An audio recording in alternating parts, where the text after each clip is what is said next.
This video is sponsored by Squarespace. Stay tuned to the end of the video to find out how you can get 10% off your first purchase of a website or domain.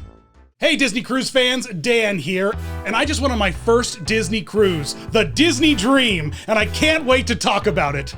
The Disney Cruise Line is one of the coolest immersive experiences for any Disney entertainment fan for one reason above all others: costume characters. No, wait, don't leave, I'm serious, wait, hear me out. I've given up on the traditional escapism the parks used to offer me. Instead, I'm looking for the best experience I can have enjoying the real design magic of Disney spaces and entertainment. This is where the Disney Cruise Line shines. Here, the vacation is the ride. It's one giant attraction and you're one of the stars. And at its core, the energy of the boat sweeps you away into literally feeling like you're in the care of Captain Mickey and Minnie and all of their friends in ways you never feel in the park. Let's take a look at some of the fun I got into on the ship, and let me tell you why your next Disney vacation is gonna be a cruise and why mine's probably gonna be too. Spoiler alert, I already booked it. So I sailed out of Miami on the Disney Dream. I was on a nice fun vacation trip with my buddy Rob, who you'll see pop up occasionally in the video, so keep an eye out for Rob. Drove to Miami while listening to Welcome to Miami, of course, as tradition demands. We came in the night before, always come in the night before, never try to arrive the day of your cruise. And we stayed in a really rad hotel in Little Havana. Okay, what am I planning on doing on this Disney cruise? We're gonna take it low. Here we go. And then we got in early, and we got on that ship early. As soon as you walk onto the boat, you're greeted by the boss himself, Captain Mickey, in his complete outfit with a beautiful white captain's hat. This is where the storytelling starts. The ship captain is a mouse, and all of his friends are running the events for you. And let me say, this is exactly how the entire experience feels. Like you are sailing with Mickey and the gang. This is not something Disney Parks offers you whatsoever. You may get to visit a character in a stage building for a photo, but you don't get to live with them. On this boat, you do. The characters are literally the lifeblood of the entire experience and plus up most all of the magical activities. The sail away party is legitimately epic. I don't think I've ever seen a character dance like this anywhere in the park. The selection of top 40 music and modern TikTok dance really grounds the characters as being aware of modern pop culture and trends, and not just like a character in front of a backdrop in like a theater dressing room. After the sail away party, I saw that Jennifer Hudson was the one who christened the Disney Dream, and I happened to be sailing when she EGOT'd. Magic. The atrium is so much fun. It's where like all the characters gather. It has these beautiful bronze architecture featuring all the characters. Like it really feels like this is Mickey and the gang's boat and they are running it and we're like on a 1930s inspired cruise. So many of the character meet and greet opportunities happen in the ship's atrium, so you're gonna want to constantly be passing through there. I got this great video of Mickey singing Frozen 2 songs. Bored, waiting for more guests to show up. Shortly after the boat took off, Captain Minnie joined Captain Mickey for photos, and I love the skirted Minnie look. It's just absolutely beautiful. I didn't get a ton of pantsuit energy from Minnie on this trip, but I know she does pantsuit on the Disney Wish, so I'm gonna have to get on that boat. Together, these two are just so gosh darn adorable. I love them so much. Let's talk about photos. I had plenty of photos taken on previous cruises that I've been on, none Disney, but I really understand that cruise photos is a big moneymaker for any kind of ship. So photos. Early on, I was just snapping selfies because as I journeyed around the boat, character attendants are not allowed to touch the guests' phones, which is great. COVID, sickness, huge worry among cast members still. So in addition to no phone touching, all the meet and greets are distanced. You're still kind of no hugs. They're behind you, they're above you, they're around you, but you're not like really interacting with the character physically. If I was wiser, I would have just pre-bought the photo package before boarding and really just leaned into getting pictures because these photographers are everywhere. Like they are everywhere. Sadly, I didn't really get into it until a bit later in the trip. Going the selfie route is fun. It's super fun. I managed to get some really great ones on this trip. The full photo package for all the digital photos cost me about $250, and I only took advantage of it halfway through the cruise. I wish I would have known that beforehand. So what I can say is just get the photo package. These photographers are unbelievable. unbelievable. They're everywhere. They're anywhere that Disney has, including Castaway Key. So definitely invest in that. It's such easy memories. The stage entertainment on the Disney cruise ship is just as fantastic as it is in the parks. The level of polished performance you see at places like the Hyperion or Festival of the Lion King is brought to these ships daily, and on my sailing there were 3 distinct shows, starting with the first night musical review, The Golden Mickeys. Now, each of these shows that I saw on the ship fully deserve their own video, and they're gonna get one. I'm gonna break them down each one by one, but let's just talk about some of my favorite moments from each of the shows. The Golden Mickeys, man. Bob Iger is still in the show, weirdly, which is just so hilarious, especially considering the disdain that Bob Chapek still has. Like, people clapped when he got on the screen. It was great. Well, thank you so much. And let's give another big round of applause to the Disney on Broadway cast of Lion King. The show starts with a Snow White number, and you'll notice that Dopey is out there with 6 dancers dressed like dwarves, but aren't technically dwarves, and Dopey's accompanied by Snow White. Isn't it interesting how Dopey always has Snow White around? There's a hunchback moment, which is great. I love a hunched back. I'm always here for that. The Tarzan number's fun. There's like all these like shadow spirit monkeys swinging around the stage. Really, it's a really fun musical medley.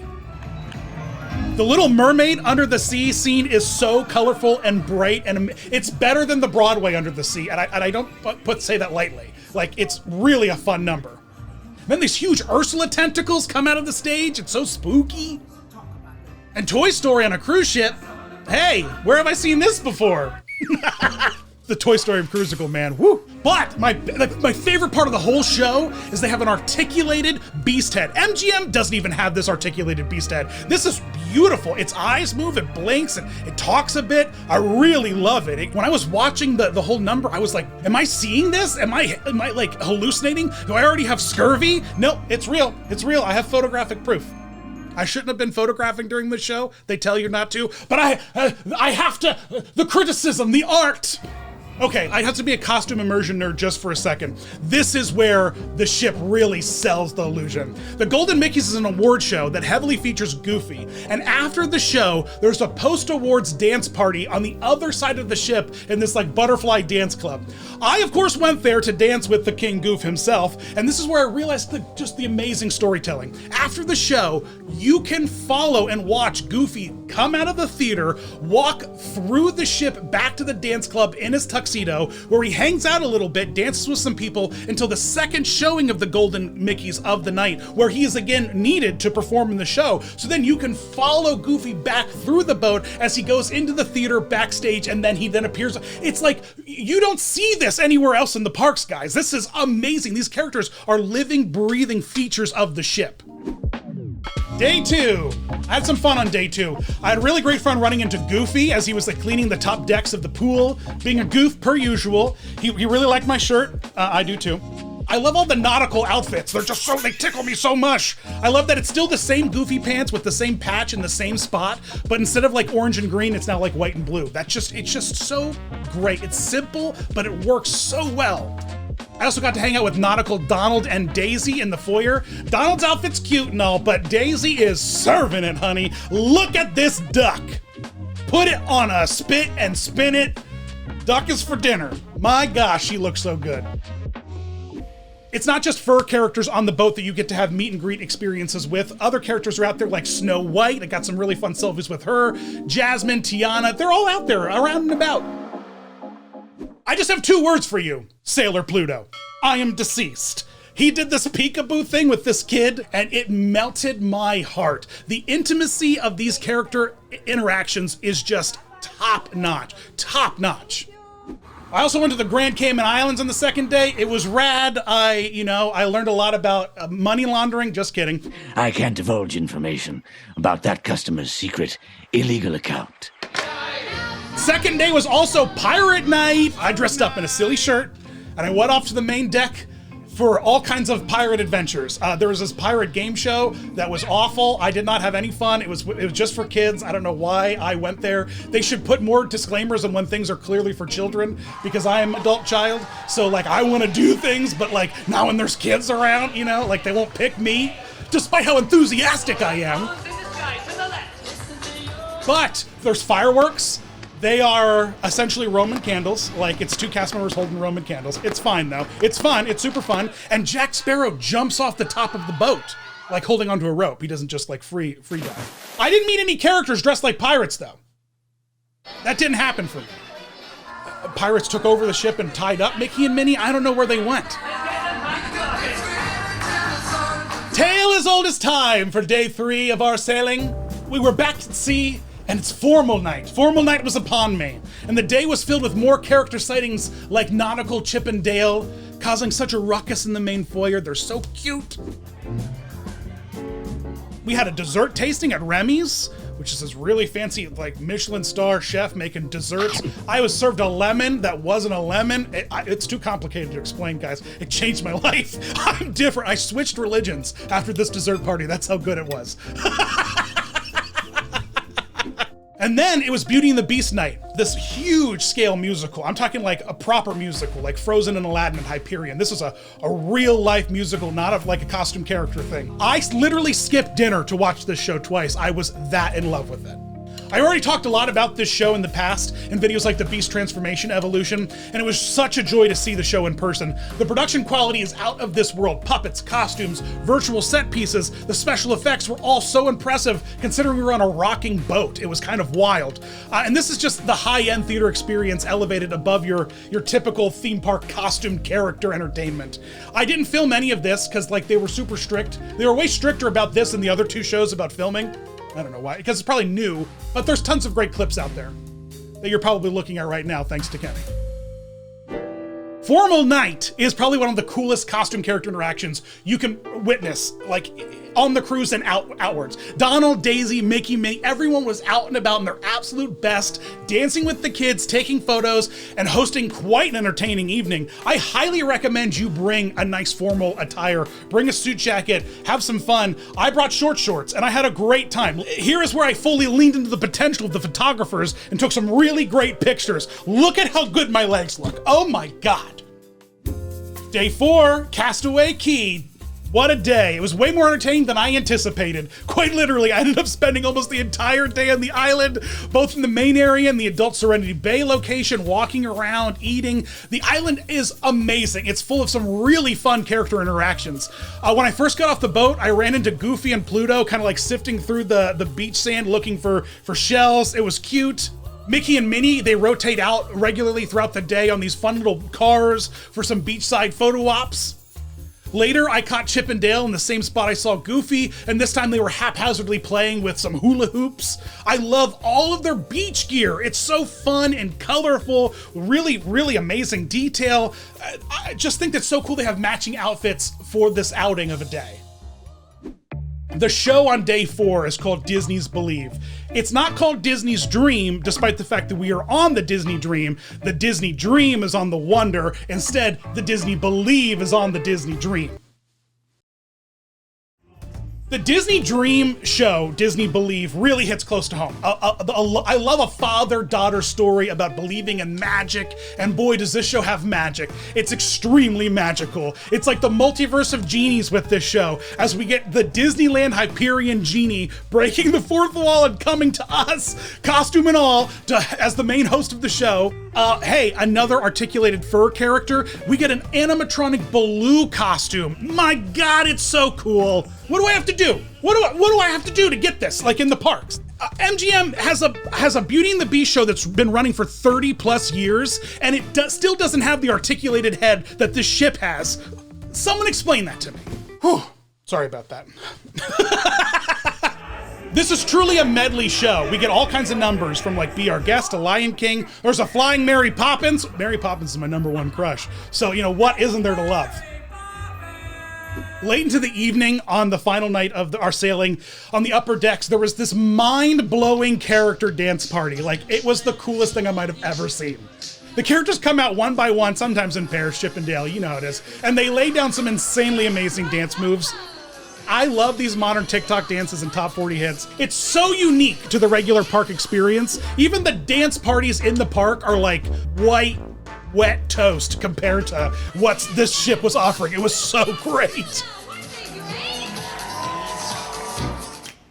Final day of the ship sailing was really cool. We got to watch them replace part of the tube on the aqueduct, which was terrifying. I rode that thing a few times and then they replaced part of it when I got back. What? Was it cracking? God, this is why I can't go anywhere, man. I can't. Listen, there are very few places that deliver on the escapism that theme parks used to give, quite like Disney on this boat. Literally the only thing that I can say is pretty much a one-to-one is the Star Wars Hotel. The Star Wars Hotel is this. You're going to a place, they're sending you to a place, it's all contained, it's a contained thing where all of the characters on the thing are selling the story and building story around the experience. Mickey's not staying at the Polynesian. Mickey's not staying at Pop Century. Mickey doesn't even live in the park. Where does Mickey live? I don't know. But when I'm on the cruise ship, he's hanging out with me. I know he's on the boat with me. I know Goofy and Chip and Dale. They're all there. They're all like running the thing. It's really wild. It's so magical, I accidentally booked a sailing on the Wish while I was still on the boat. So I'm about to go on a Halloween sailing on the Wish, on the new boat to capture some footage of the new Sanderson sisters. This really sold me on the entire Disney vacation. It really is what the parks used to be. You're never more than 4 minutes away from your room, and all of the magic and vibe and experiences are right there at your fingertips. Rob just pointed out the poop siphon. Hey, have I mentioned how great all the cruise bathrooms are? Boy, there's nothing quite like pooping on the high seas. Much better than pooping on land, where I'm currently documenting all the Walt Disney World bathrooms over at DISP.com, a website that uses the amazing platform that is known as Squarespace. Squarespace gives people a powerful and beautiful online platform from which to create your website. Connect with your audience and generate revenue through gated members-only content. Manage your members, send email notifications, and leverage audience insights all on one easy-to-use platform. Create a community on your Squarespace website with a fully integrated commenting system that supports threaded comments, replies, and likes. Use their powerful blogging tools to categorize, share, and schedule your posts too. The reason why cruise bathrooms are so good is that your house doesn't gently rock to the motion of the ocean. You're sitting in a rocking poop chair. It's kind of nice, gotta say. Extend Squarespace's already powerful e-commerce capabilities with Squarespace extensions. These new third-party tools help you manage inventory, promote products, streamline bookkeeping, reconcile and file sales, tax, and ship items across the globe. Display posts from your social profiles on your website. Automatically push website content to your favorite social media channels so your followers can share it too. Go to squarespace.com for a free trial, and when you're ready to launch, go to squarespace.com/DisneyDan to save 10% off your first purchase of a website or domain.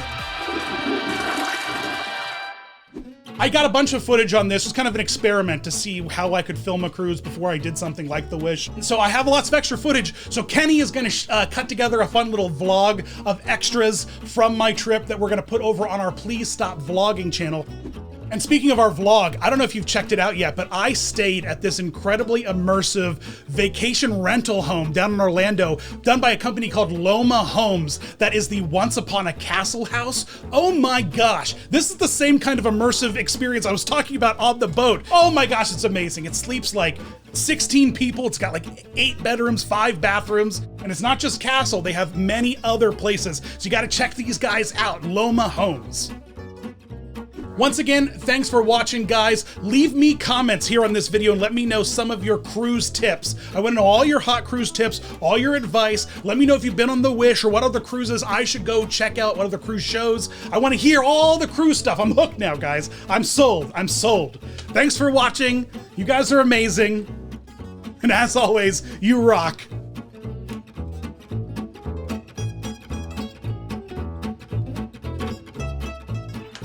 Oh, crap. I shouldn't have said it was a customer. Oh, crap. I shouldn't have said it was a secret. Oh, crap. I certainly shouldn't have said it was illegal. Ah, it's too hot today.